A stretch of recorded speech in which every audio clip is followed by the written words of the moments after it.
सर्वांना नमस्कार.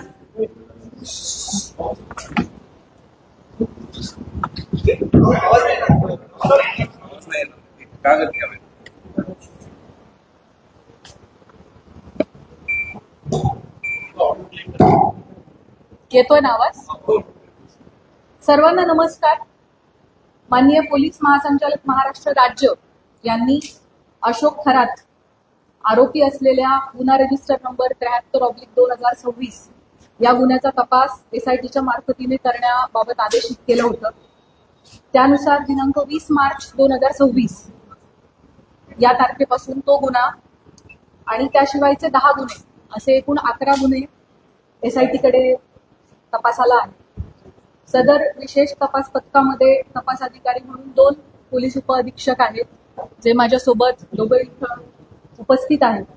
त्याच पद्धतीनं सहाय्यक तपास अधिकारी म्हणून 3 पोलीस निरीक्षक, 3 सहाय्यक पोलीस निरीक्षक, 10 पोलीस उपनिरीक्षक आणि 6 पोलीस अंमलदार असं एकूण 24 लोकांचं आपलं तपास पथक आहे. त्यापैकी काही लोक इथं उपस्थित आहेत, काही लोक उपस्थित राहू शकलेले नाही. अशोक खरात याच्या विरुद्ध नाशिक आणि नगर जिल्हा या दोन्हींमध्ये मिळून एकूण 12 गुन्हे दाखल झालेले आहेत, ज्यामध्ये अशोक खरात आरोपी आहे. या 12 गुन्ह्यांपैकी 9 गुन्ह्यांचा तपास हा एसआयटी करत आहे, 2 गुन्ह्यांचा तपास अहिल्यानगर पोलीस करत आहेत आणि एका गुन्ह्याचा तपास नाशिक शहर पोलीस करत आहेत. आणि अशोक खरात विरुद्ध नसलेले मात्र या विषयाशी संबंधित असे 2 गुन्हे दाखल आहेत. त्या 2 गुन्ह्यांचा देखील तपास एसआयटी करत आहे. त्यामुळे 9 गुन्हे अशोक खरातच्या विरोधातले आणि विरोधात नसलेले पण संबंधित असलेले 2 गुन्हे असे एकूण 11 गुन्हे आमच्याकडे तपासाला आहेत.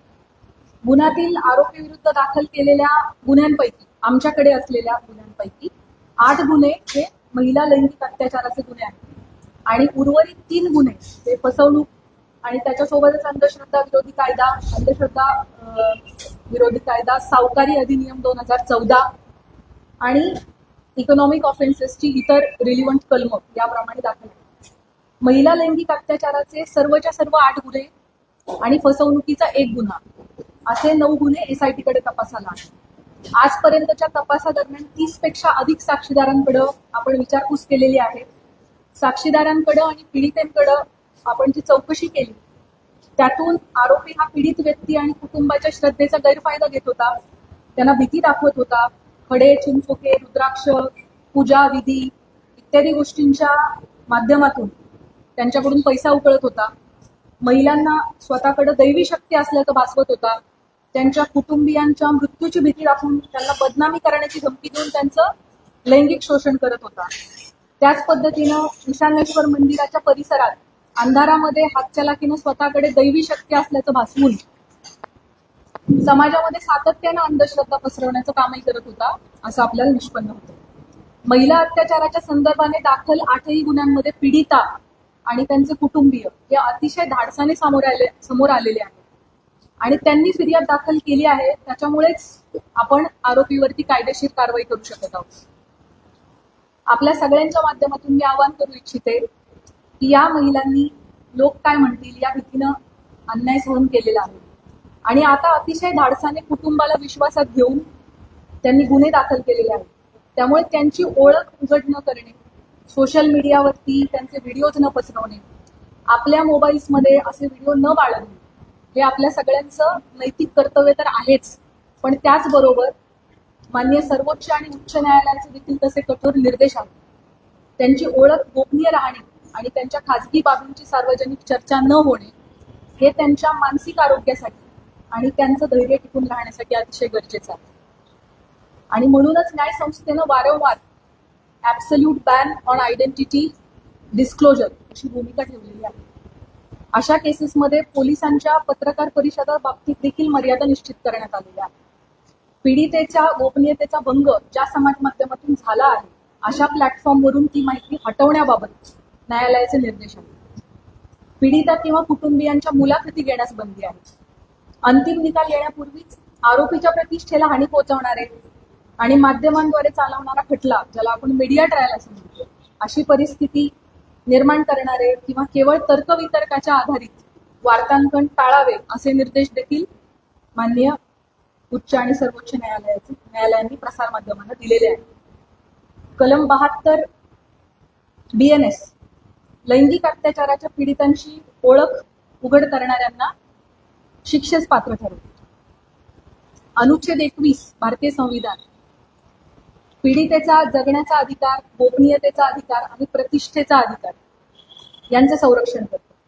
जुलै 2025 मध्ये मद्रास उच्च न्यायालयाने एका महिला वकिलाचे तिच्या संमतीशिवाय चित्रण केलेले खाजगी स्वरूपाचे फोटो व्हिडिओ तात्काळ 48 तासांच्या आत काढून टाकण्याचे आदेश दिलेले होते. अशा प्रकारची सामग्री रोखणं हे राज्याचं कर्तव्य आहे असं न्यायालयाने त्यावेळेला अधोरेखित केलं होतं. SIT कडे असणाऱ्या गुन्ह्यांमधील पीडितांचे आक्षेपार्ह व्हिडिओ जे आहेत जे प्रसारित झाले होते त्याच्या एकूण 4650 लिंक्स SITच्या सायबर टीमने, आपली जी टीम आहे 24 लोकांची, यामध्ये 4 लोकांची सायबर टीम आहे. या सायबर टीमचं पूर्ण वेळ कर्तव्य हे होतं की प्रत्येक काही मिनिटांनी काही नवीन अपलोड झालंय का ते शोधणं आणि त्याला रिपोर्ट करणं.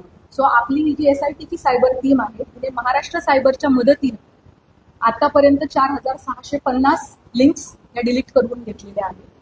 त्याच पद्धतीने सोशल मीडियावरती आक्षेपार्ह पोस्ट पुन्हा पुन्हा टाकणाऱ्या एकूण 451 अकाउंटला कायमस्वरूपी काढून टाकण्यात आले. पीडितांचे आक्षेपार्ह व्हिडिओ प्रसारित केल्याप्रकरणी आतापर्यंत 2 गुन्हे देखील दाखल झाले आहेत.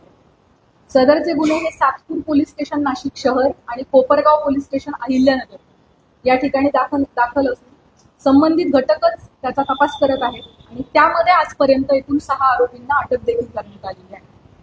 दिल्ली उच्च न्यायालयाने अलीकडेच एका विनयभंगाच्या प्रकरणाशी संबंधित बदनामीकारक स्वरूपाच्या सोशल मीडिया पोस्ट्स काढून टाकण्याचे आदेश दिलेले आहेत आणि आरोपीची प्रतिष्ठा जपण्यासाठी आणि त्याला निपक्ष सुनावणी मिळण्याची खात्री करण्यासाठी न्यायालयाने ही स्टेप घेतली.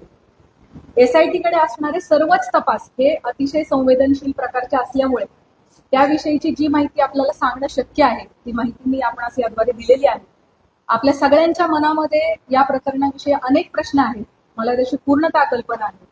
त्यापैकी बहुतांश प्रश्नांना स्पर्श करण्याचा मी प्रयत्न केलेला आहे. या प्रकारच्या गुन्ह्यामध्ये BNS सेक्शन 93 BNSS प्रमाणे गुन्हा दाखल झाल्यापासून 60 दिवसांच्या आत आपल्याला दोषारोपपत्र दाखल करणं आवश्यक असतं.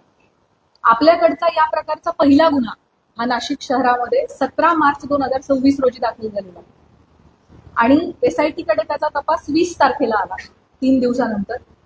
त्याचे ऑलरेडी 20 दिवस संपलेले आहेत आणि आणखी 40 दिवस अवधी आपल्या हातामध्ये आहे पहिल्या गुन्ह्यासाठी. आणि उरलेले जे 7 गुन्हे आहेत ते देखील पुढच्या आठवडाभराच्या कालावधीमध्ये दाखल झालेले आहेत.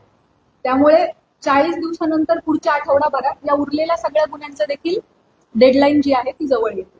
त्यामुळे असं आपण म्हणू शकतो की 40 ते 45 दिवसांमध्ये या 8 गुन्ह्यांचा तपास आपल्याला पूर्ण करणं आवश्यक आहे. तरी या सर्व गुन्ह्यांमध्ये चांगले पुरावे गोळा करून तपास वेळेत पूर्ण करण्याची SITचे प्रयत्न सुरू आहे. त्यासाठी सर्वतोपरी प्रयत्न संपूर्ण टीम करत आहे. आपल्या सर्वांना विनंती आहे की पीडितांना कोणत्याही प्रकारे मनस्ताप होणार नाही याची समाज म्हणून आपण सगळ्यांनी काळजी घेऊयात. तुमच्या माध्यमातून हे आव्हान, ही विनंती मी सर्वांना करू इच्छिते.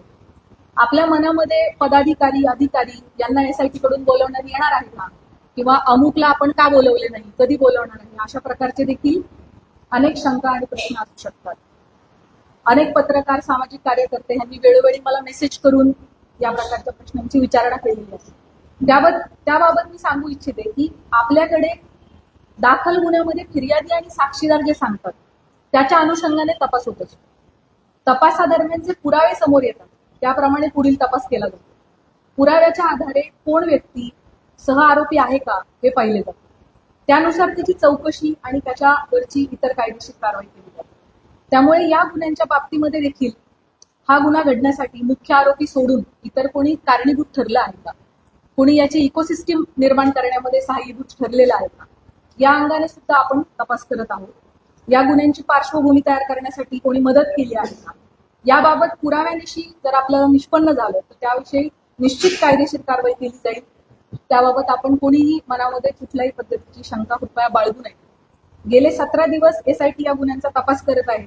आमचा तपास अजूनही सुरू आहे. त्यामुळे बहुतांश प्रश्नाची उत्तरं मी दिलेली आहेत.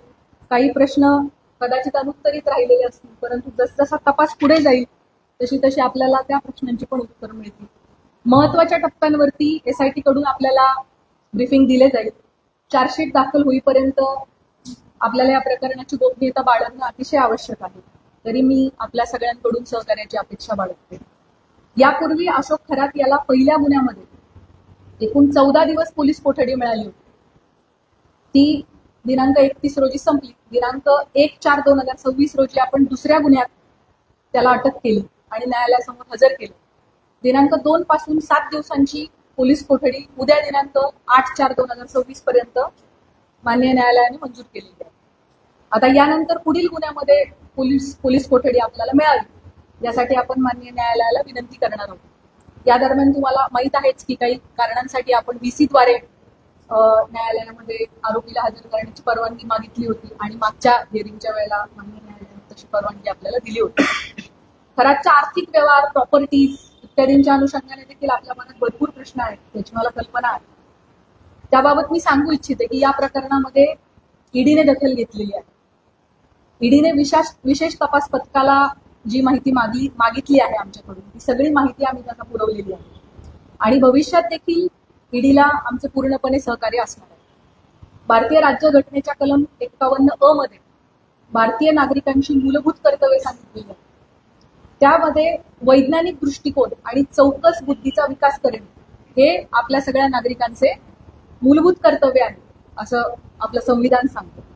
या निमित्ताने भविष्यात अंधश्रद्धेपोटी महिलांचं शोषण घडू नये, कोणीही कुठल्याही बंधूच्या फसवणुकीला समाजाने बळी पडू नये यासाठी सतर्क आणि चौकस राहण्याचं आव्हान मी आपल्या मार्फतीने सर्व नागरिकांना करू इच्छिते.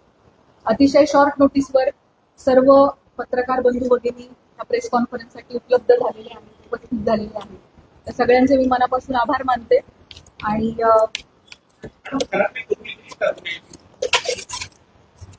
मी जसं सुरुवातीलाच सांगितलं की या गुन्ह्यांच्या बाबतीमध्ये मला जी माहिती आपल्याला सांगणं शक्य आहे ती माहिती मी आपल्या समोर मांडलेली आहे. त्यामुळे आपल्या सगळ्यांनी या गोष्टीची सहकार्य करावे. जोपर्यंत चार्जशीट दाखल होत नाही त्याबाबत काही तपासातल्या बाबींची गोपनीयता ठेवणं आपल्यासाठी अतिशय आवश्यक आहे. आपल्या सगळ्यांचे